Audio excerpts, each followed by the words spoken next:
For the 8th consecutive year, a meeting of NGOs, decision-makers, non-profit-making groups and people affected by poverty has taken place in Brussels. Over 2 days, more than 200 participants from throughout Europe made their voices heard and shared their expertise with a common goal: to gain a better understanding of poverty and social exclusion and find solutions to these problems. C'est la seule journée dans toutes les manifestations européennes, et il y en a beaucoup, dans laquelle les invitants, ce sont les personnes en situation de pauvreté, ce sont elles qui nous accueillent. D'habitude, on essaye d'éviter de voir les gens pauvres, les gens exclus. C'est une manière de les exclure davantage d'ailleurs. Mais là, impossible de ne pas les voir, c'est eux qui invitent.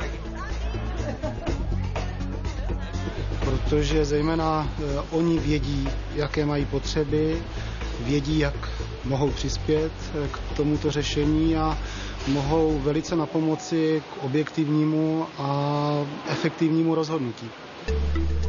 Across the European Union, 78 million people, almost 1 of every 6 Europeans, live in poverty. These are alarming figures for a group of countries which are among the richest in the world. C'est une grande injustice. C'est vrai que l'Europe est riche, très riche, et qu'il y a une grande disparité dans les revenus. Et à côté des gens qui ont des revenus très élevés, ou à côté de la moyenne des revenus européens, il y a 15-20% de personnes qui vivent avec un revenu en dessous du seuil de pauvreté. On a de plus en plus de gens qui dorment dehors. Alors je ne sais pas d'où ça vient, mais tout être humain doit avoir 3 repas par jour, eau et électricité, etc. Solutions are possible, why not? But we have here to say that the government have to apply them because they have money.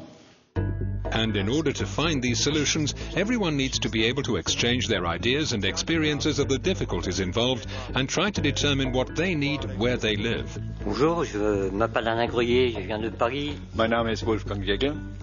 Ich komme aus Deutschland. Officiell bin ich wohnungslos. Jag anser att vi behöver få mer makt för att påverka beslut över våra egna situationer. Това, което аз искам и на което наистина много се надявам, е бедните хора да бъдат видени като хора, а не като социален проблем. И решенията да се търсят с тях, а не за тях. After the initial introductions, everyone gets down to work. The debate is open. This 8th meeting focuses on 3 main themes: housing, financial inclusion, and access to basic services.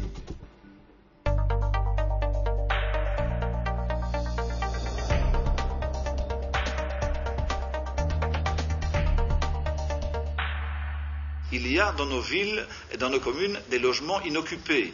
Des milliers de logements inoccupés d'un côté et de l'autre côté des milliers de gens qui ont besoin d'un logement avec un prix de loyer raisonnable. The right to housing is a fundamental right and every European citizen is entitled to a decent and affordable home.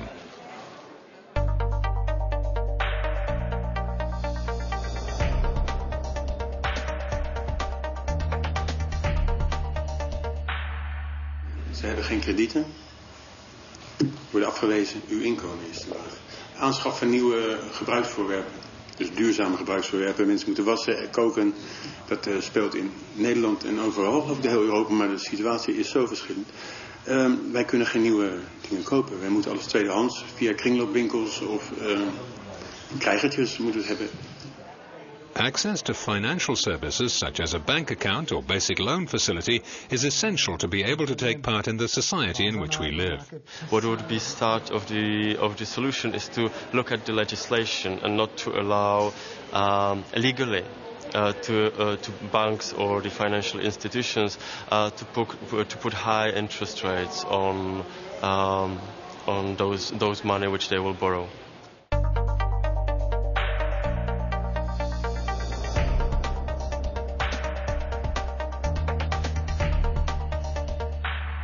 Nu am apă, apa e tăiată, curentul e tăiat, căldura e tăiată, deci nu am nici condiții. Transport, energy, education and healthcare are all basic services that are essential for daily life and should be easily accessible to all Europeans. Today we know that the ambitious goals set in Lisbon in 2000 will not be achieved. Even though poverty is not currently increasing, it's not declining either. And in this period of economic crisis, poverty is now more than ever a priority on the European agenda. 2010, the European Year for Combating Poverty and Social Exclusion, will therefore be a crucial year in the strategy for eradicating poverty. Après Lisbonne, il y aura autre chose dont on commence à discuter maintenant. Et cette autre chose se décidera en 2010, sous la présidence espagnole. Et bien justement, 2010, ce sera l'année européenne de la lutte contre la pauvreté. Et ce sera donc un moment où on pourra dire la pauvreté, ce n'est pas une question marginale, c'est une question de survie pour l'ensemble de la société européenne, parce qu'il s'agit de son existence même, de sa valeur. Il y a une société seulement s'il y a de la cohésion. A cohesion across Europe which can only be achieved through discussion and communication between all sides. In short, through shared understanding and a mutual learning process. And when it comes to summing up the discussions, each of the delegations has plenty of ideas to propose. Un guide des bonnes pratiques qui puisse inspirer les pays pour mettre en place des politiques sociales nationales. Scales can be balanced, particularly in favour of those already experiencing poverty. And with hearts filled with hope, representatives from each member state hang a symbol of their aspirations on a wish tree. An original way of demanding concrete results as we face a decisive year for combating poverty. And also a way of reminding everyone that poverty is not inevitable.